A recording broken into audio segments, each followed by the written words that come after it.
ഇത് നമുക്കൊരു പോസ്റ്റർ ഉണ്ടാക്കാം. അതിന് വേണ്ടിയിട്ട് നമ്മൾ ഉപയോഗിക്കുന്നതെന്ന് പറഞ്ഞാൽ വളരെ സിമ്പിൾ ആയിട്ടുള്ള ടൂൾസ് വെച്ചിട്ട് നമുക്ക് ഇതിനൊരു പോസ്റ്ററായിട്ട് കൺവേർട്ട് ചെയ്യാം. അതിന് വേണ്ടിയിട്ട് ഞാൻ ആദ്യം ഉപയോഗിക്കുന്നതെന്ന് പറഞ്ഞു കഴിഞ്ഞാൽ art history brush tool. Okay, അതിൽ ക്ലിക്ക് ചെയ്തിട്ട് നമുക്ക് ആ ഒരു ബ്രഷ് ടൂളിനെ സ്വല്പം വലുതാക്കാം. കണ്ടല്ലോ, അതിൻ്റെ ഒപ്പാസിറ്റി, പിന്നെ അതിൻ്റെ പല കാര്യങ്ങളും ഉണ്ട് അതിൻ്റെ അകത്ത്. ഇപ്പം ടൈറ്റ് കേൾ എന്ന് പറഞ്ഞു കഴിഞ്ഞാൽ എങ്ങനെ നമ്മൾ ക്ലിക്ക് ചെയ്താലും ഇതിൻ്റെ സൈസ് ഞാൻ സ്വല്പം കുറയ്ക്കാം. കണ്ടോ, അതിങ്ങനെ കറങ്ങി വരും സംഭവം. കണ്ടോ, അതുപോലെ ഡിഫറെൻ്റ് ആയിട്ടുള്ള കാര്യങ്ങളുണ്ട്. ടൈറ്റ് ഷോട്ട്, ഇങ്ങനെ ടൈറ്റ് മീഡിയം, ഓരോ വളരെ വളരെ മൈന്യൂട്ടായിട്ട് ഡിഫറൻസ് ആയിരിക്കും. ലൂസ് കേൾ ലോങ്. കണ്ടോ, അപ്പോൾ ഏത് രീതിയിലുള്ള വേണം അത് നിങ്ങൾക്ക് എന്ത് ചെയ്യാൻ പറ്റും, അതിൻ്റെ അകത്ത് യൂസ് ചെയ്യാൻ പറ്റും. ടൈറ്റ് കേൾ. ഓക്കെ, അപ്പോൾ ഞാൻ തൽക്കാലത്തേക്ക് ഉപയോഗിക്കുന്നത് ടൈറ്റ് ഷോട്ടാണ് ഉപയോഗിക്കുന്നത്. ഓക്കെ, ടൈറ്റ് ഷോട്ട് ഉപയോഗിച്ചിട്ട് ഏത് ടൂളായത് ആർട്ട് ഹിസ്റ്ററി ബ്രഷ് ടൂളിൻ്റെ അകത്ത് സോഫ്റ്റ് റൗണ്ടഡ് ബ്രഷ്.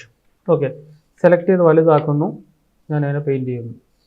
ഓക്കെ, ഇത്രയും വലിയ ഇതിലാണ് പെയിൻറ്റ് ചെയ്തത്, അതുകൊണ്ടാണ് ഫുള്ളും ഒക്കെ ഡാർക്ക് ആയിപ്പോയത്. അതിനുശേഷം പുതിയ ലെയർ എടുക്കുക. ഓക്കെ, ഒരു വട്ടം കൂടെ പെയിൻറ്റ് ചെയ്യാം. ആർട്ട് ഹിസ്റ്ററി ബ്രഷ് ടൂൾ എടുക്കുന്നു, സ്വല്പം കൂടെ വലുതാക്കുക, പെയിൻറ്റ് ചെയ്യുക. ഓക്കെ, അതിനുശേഷം ഒരു പുതിയ ലെയർ എടുക്കുക. പുതിയ ലെയർ എടുത്തിട്ട് ഇതിൻ്റെ ഇത് സ്വല്പം കുറയ്ക്കുക. സ്വല്പം കുറച്ചിട്ട് ഒന്നും കൂടെ പെയിൻറ്റ് ചെയ്യുക. ഓക്കെ, സ്വല്പം കൂടി ഡീറ്റെയിൽ കാണാൻ പറ്റും. ഒരു വട്ടം കൂടെ ആഡ് ചെയ്തിട്ട് 1, 2 വീണ്ടും പെയിൻറ്റ് ചെയ്യുക. നമുക്ക് ആ ഒരു ഡീറ്റെയിൽ കാണുന്നവരെ പെയിൻറ്റ് ചെയ്യണം. ഓക്കെ, ഇതിൽ മാക്സിമം ഇത്ര ഡീറ്റെയിൽ കിട്ടുള്ളൂ. ഓക്കെ, അടുത്ത് വീണ്ടും ഒരെണ്ണം കൂടെ ആഡ് ചെയ്യുക. എന്ത് ചെയ്യുക, ബ്രഷിൻ്റെ സൈസ് കുറയ്ക്കുക, വീണ്ടും പെയിൻറ്റ് ചെയ്യുക.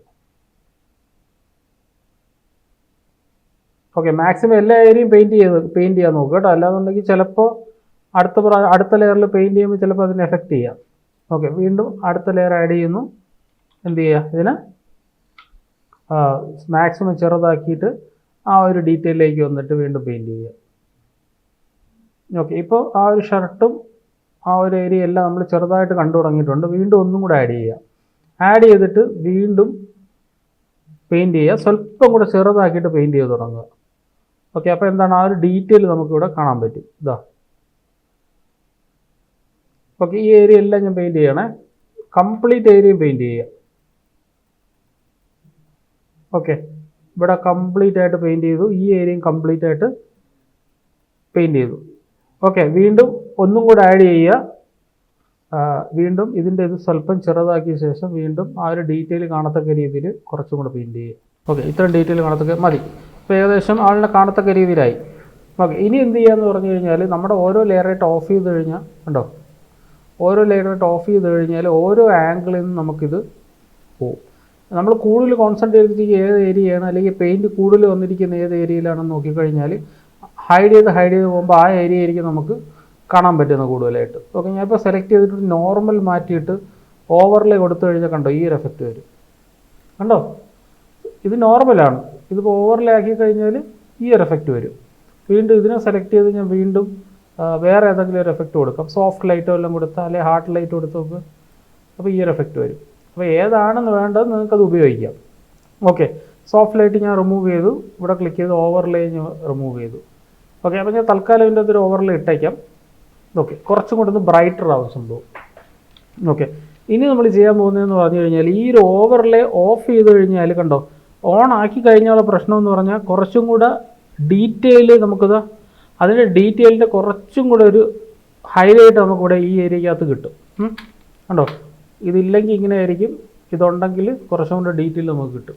ഇത് നമ്മൾ ചെയ്യുന്നതെന്ന് പറഞ്ഞാൽ ഇതിനെ മൊത്തത്തിൽ ഒറ്റ ലെയർ ആക്കുക. ഫുൾ സെലക്ട് ചെയ്യുക, ഷിഫ്റ്റ് ഹോൾഡ് ചെയ്യുക, കൺട്രോൾ E ഫോർ മെർജ് ചെയ്തതിന് ശേഷം നമുക്ക് എന്ത് ചെയ്യാം, നമുക്ക് ഏത് ടൂൾ, സ്മഡ്ജ് ടൂൾ വെച്ചിട്ട് ഈ ഏരിയ കംപ്ലീറ്റും ക്ലിയർ ചെയ്യാം. സ്മഡ്ജ് ടൂളിൻ്റെ സ്ട്രെങ്ത്ത് ഞാനൊരു 40 കൊടുക്കാമേ.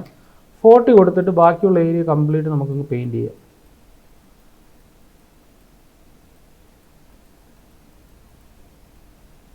ഓക്കെ, ഈ ഏരിയ ഏതൊക്കെ ഏരിയാസ് ഉണ്ട് ആ ഒരു ഏരിയ കംപ്ലീറ്റ് പെയിൻറ്റ് ചെയ്യുക.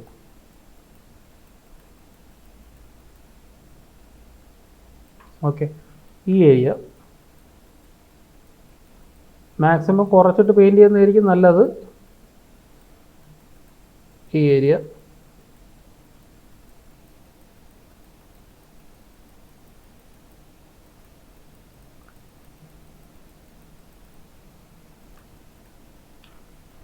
ഈ ഏരിയക്കകത്ത് സ്വല്പം ഇത് കുറയ്ക്കാം, കുറച്ചിട്ട് പെയിൻറ്റ് ചെയ്യാം. ഓക്കെ, ഞാൻ ഇങ്ങനെ പെയിൻറ്റ് ചെയ്യണം ഈ ഒരു ഭാഗം മാത്രം.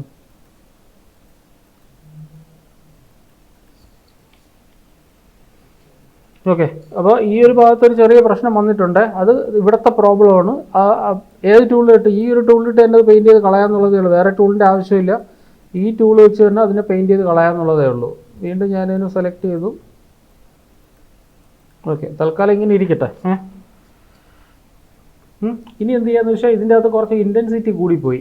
അപ്പോൾ നമുക്ക് കാര്യം ചെയ്യാം, ഒന്നും കൂടെ നമുക്ക് ഇതിനെ അഡ്ജസ്റ്റ് ചെയ്യാം. സോ എന്ത് ചെയ്യാന്ന് വെച്ചാൽ ഇവിടെ നിന്ന് ഏതാണ് 1 2 3 4 എന്താണ് create new fill and adjustment ലെയറിൻ്റെ അകത്ത് ഏതിൽ പോവാം?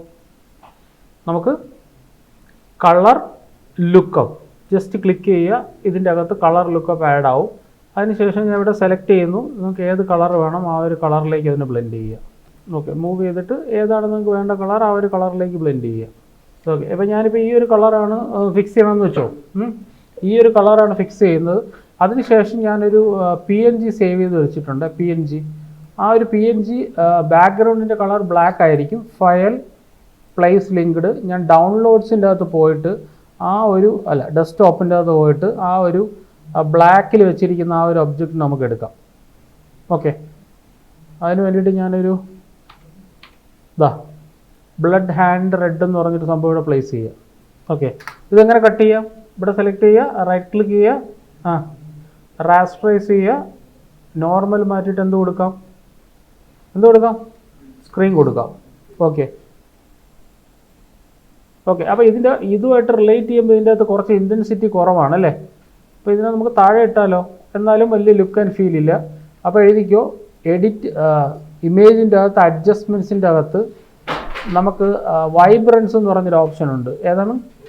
വൈബ്രൻസ്. ആ വൈബ്രൻസ് നമുക്ക് സ്വല്പം ഒന്ന് ഇൻക്രീസ് ചെയ്ത് നോക്കാം. Okay, vibrance. അതുപോലെ അതിൻ്റെ സാച്ചുറേഷൻ നമുക്ക് കുറച്ചും കൂടെ ഒന്ന് ഇൻക്രീസ് ചെയ്യാം. ഓക്കെ, അപ്പോൾ വൈബ്രൻസ് എന്ന് പറയുമ്പോൾ നമ്മൾ ഈ ഒരു കളർ വൈബ്രൻസിൽ നിന്ന് ബാക്കിലോട്ട് പോകുന്ന സമയത്ത് എന്ത് പറ്റും? ഇങ്ങനെയാവും. വൈബ്രൻസ് കൂട്ടിക്കഴിഞ്ഞാൽ അത് ഇങ്ങനെയാവും. മനസ്സിലായോ? അപ്പോൾ വൈബ്രൻസ് കൂട്ടിക്കഴിഞ്ഞാൽ നമുക്ക് ആ ഒരു ഇമേജിൻ്റെ കുറച്ചും കൂടെ ഡാർക്കറായിട്ടുള്ള കളർ കിട്ടും. ഇതാകുമ്പോൾ എന്ത് കളറാവും? ലൈറ്റ് ആവും. അപ്പോൾ ലൈറ്റ് കളറിൽ വെച്ചുകൊണ്ട് സാച്ചുറേഷൻ ഇൻക്രീസ് ചെയ്ത് കഴിഞ്ഞാൽ നമുക്ക് ഫുള്ളും ആ ഡെപ്തിലുള്ള കളർ കിട്ടും. വൈബ്രൻസ് സ്വല്പം കൂട്ടിയിട്ട് സാച്ചുറേഷൻ കൂട്ടിയാലും മാക്സിമം എത്രയുണ്ട് അത്രയും ആ ഒരു കളർ നമുക്കിവിടെ കിട്ടും. കണ്ടോ? മൂവ് ചെയ്തിട്ട് ഞാൻ ഇവിടെ വെച്ച് കൊടുത്തു. ഓക്കെ, പിടിയിട്ട് എത്രയും. ഇനി നമ്മളൊരു ടൈറ്റിൽ ജസ്റ്റ് ടൈപ്പ് ചെയ്ത് കൊടുക്കുക കേട്ടോ. ഇവിടെ നിന്ന് സെലക്ട് ചെയ്യുക, ഇതിൻ്റെ അകത്ത് ടൈപ്പ് ചെയ്ത് കൊടുക്കുക. ഓക്കെ, ഇതിന് ഞാൻ ഡ്രാഗ് ചെയ്തുകൊണ്ട് വയ്ക്കുകയാണ്. ഡബിൾ ക്ലിക്ക് ചെയ്യുക. ഓക്കെ, എന്നിട്ട് നമുക്കൊരു കാര്യം ചെയ്യാം. ഈ പോർഷൻ, ഇത്രയും പോർഷൻ ഉണ്ടല്ലോ, ഇത് നമുക്ക് വൈറ്റ് ആക്കാം. ഓക്കെ, എന്നിട്ട് ഞാനതിനെ സ്വല്പം കൂടെ ഒന്ന് വലുതാക്കി ഈ ഒരു ഭാഗത്ത് വെച്ച് എന്നിട്ട് ഇവിടെ സെലക്ട് ചെയ്ത് വെച്ചിട്ട് ഇതിൻ്റെ അകത്തൊരു ചെറിയൊരു എഫക്റ്റും കൂടെ കൊടുക്കാം. ഫിൽറ്ററിൻ്റെ അകത്ത് ഏതാണ്? സ്റ്റൈലേഴ്സിൻ്റെ അകത്ത് എഴുതിക്കണം. ഫിൽറ്ററിൻ്റെ അകത്ത് സ്റ്റൈലേഴ്സിൻ്റെ അകത്ത് വിൻഡ്. ഫിൽറ്ററിൻ്റെ അകത്ത് സ്റ്റൈലേഴ്സിൻ്റെ അകത്ത് വിൻഡ്. ഓക്കെ, ഞാൻ ക്ലിക്ക് ചെയ്യണേ. ക്ലിക്ക് ചെയ്യുമ്പോൾ അത് ചോദിക്കും എന്താണ് ഇതിനെ സ്മാർട്ട് ഒബ്ജക്റ്റായിട്ട് കൺവേർട്ട് ചെയ്യണോ? ഞാൻ കൺവേർട്ട് ചെയ്യണമെന്ന് പറയുന്നു. അതേപോലെ വിൻഡിൻ്റെ അകത്ത് ഫ്രം ദ ലെഫ്റ്റ്. അപ്പോൾ ലെഫ്റ്റിൽ നിന്ന് റൈറ്റിലോട്ടായിരിക്കും അത് മൂവ് ആവുന്നത്.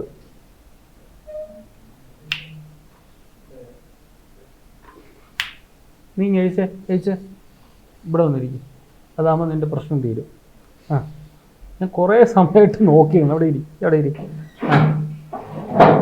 ഫിൽറ്ററിൻ്റെ അകത്ത് ഏതാടാ? സ്റ്റൈലേഴ്സിൻ്റെ അകത്ത്. ഫിൽറ്ററിൻ്റെ അകത്ത് സ്റ്റൈലേഴ്സിൻ്റെ അകത്ത് wind. Okay, convert smart object ആക്കുക. അത് ഓട്ടോമാറ്റിക്കായിട്ട് ആയിക്കോളും. അപ്പോൾ അത് എങ്ങനെയാണ്? ഫ്രം ദ ലെഫ്റ്റ് ആണെങ്കിൽ from the left, from the right ആണെങ്കിൽ ഫ്രം ദ റൈറ്റ്. ഓക്കെ, അങ്ങനെയായി. ഇനി എന്തെങ്കിലും ഒരു സബ് ടൈറ്റിൽ കൊടുക്കണമെങ്കിൽ അതും കൂടെ ഡ്രാഗ് ചെയ്ത് ഇവിടെ വയ്ക്കുക. നിങ്ങൾക്ക് ഇഷ്ടമുള്ള എന്താണെന്ന് പറഞ്ഞാൽ അവിടെ ടൈപ്പ് ചെയ്ത് വെച്ച് കൊടുക്കുക. ഓക്കെ, നമ്മളിപ്പോൾ വെച്ചത് ഈ കോപ്പിയാണ്. എൻ്റർ ചെയ്യുക, ടെക്സ്റ്റ് ടൂൾ എടുത്ത്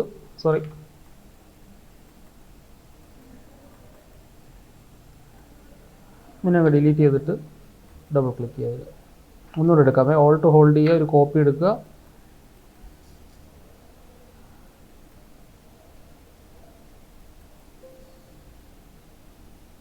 ഓക്കെ.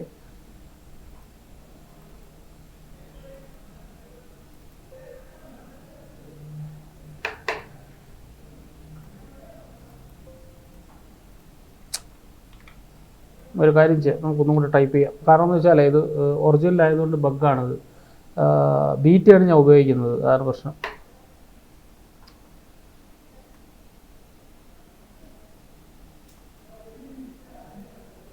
ഓക്കെ, ഇത് നമുക്ക് സ്വല്പം കുറയ്ക്കാം.